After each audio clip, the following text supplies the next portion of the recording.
नाज़िन B अहम ख़बर अवां सां शेयर कंदासीं ठट्टो खां जिते झिरक लॻ हथियारबंदनि हमलो कयो आहे। झिरक लॻ मरी स्टाफ वटि बासरनि पेट्रोल पंप होटल ऐं ज़रई फार्म ते मुबैना तौर हमलो कयो आहे। ठट्टो खां अहम ख़बर अवां ताईं पहुचाए पिया। बासरनि पारां हमले जी CCTV फुटेज KTN न्यूज़ हथ करे वरिता आहिनि।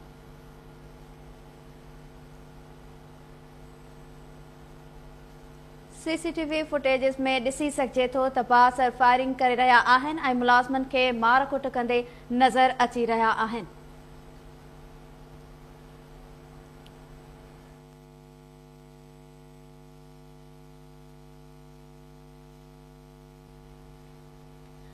बासर वॾेरे प्यारो ख़ान ख़ासखेली जे हथियारबंदनि ज़रई फार्म जा गेट तोड़े मुलाज़िमनि खे मार कुट कई आहे। फार्म मालिकनि जो अहिड़ो चवणु आहे। अहम ख़बर अवां ताईं पहुचायूं पिया। ठट्टो खां जहिड़े दौरान लठियूं लॻण सबबि यासिब रोही ज़ख़्मी थी पियो आहे। झिरक लॻ मरी स्टाफ वटि बासरनि पेट्रोल पंप होटल ऐं ज़रई फार्म ते मुबैना तौर हमलो कयो आहे।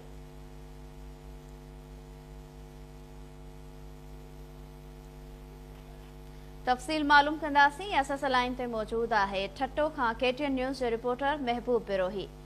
जी महबूब, छा तफ़सील आहिनि?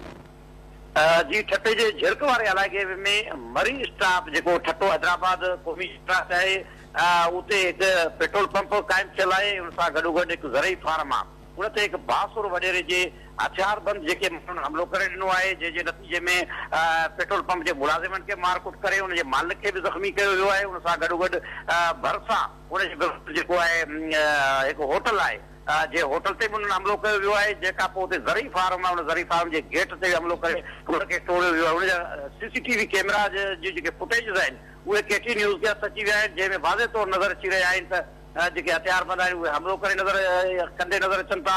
पेट्रोल पंप जे मुलाज़िमनि खे मारकुट करे ऐं फायरिंग करे ॾकाउ पकड़ण खां पोइ होटल ते हमलो कनि था, जेके पोइ ज़रई फार्म ते हमलो कनि था। उन जेके ज़रई फार्म मालिक जेको आहे अब्दुल करीम पवार, उनजो चवणु तरह जो बासुर वॾेरो जेको आहे उहो सदन ज़रई फार्म ते कब्ज़ो कराइण लाइ हमलो करायो आहे। सदन पेट्रोल पंप ऐं सदन ज़रई फार्म उते काफ़ी अर्से खां सदन ज़ाती मिल्कियत आहिनि उते क़ाइमु थियल आहिनि, पर मक़ामी जेको वॾेरो आहे उहो उते पंहिंजी सल्तनत क़ाइमु करणु चाहे थो। जंहिं करे हथियारबंदनि जे थ्रू हमलो करायो आहे। पुलिस खे आगाह कयो वियो आहे। पुलिस SHO सां मुंहिंजी ॻाल्हि ॿोल थी आहे। SHO जेके झिरक मिसरी ख़ान कोसे उन में तस्दीक कई आहे वाक़े जी। उनजो चवणो त हीअ गुंडागर्दी कई वई आहे। उनजे हवाले सां फ़िर्यादियुनि खे घुरायो वियो, केस दाख़िल कयो पियो वञे ऐं जवाबदारनि खे गिरफ़्तार कयो वेंदो, पर अञा ताईं के गिरफ़्तारी अमल में न अची सघी आहे। थोरी देरि अॻु में अलाए के जंग जो मैदान पढ़ियल रहियो, काफ़ी देरि ताईं जेको आहे हथियारबंदनि मुलाज़िमनि खे यरग़माल पढ़ाए मारकुट कंदा रहिया ऐं ॾका पखेड़ींदा रहिया। जी, वरी महिरबानी। नाज़िन ठट्टो खां महबूब बिरोही असांखे तफ़सील ॾिना।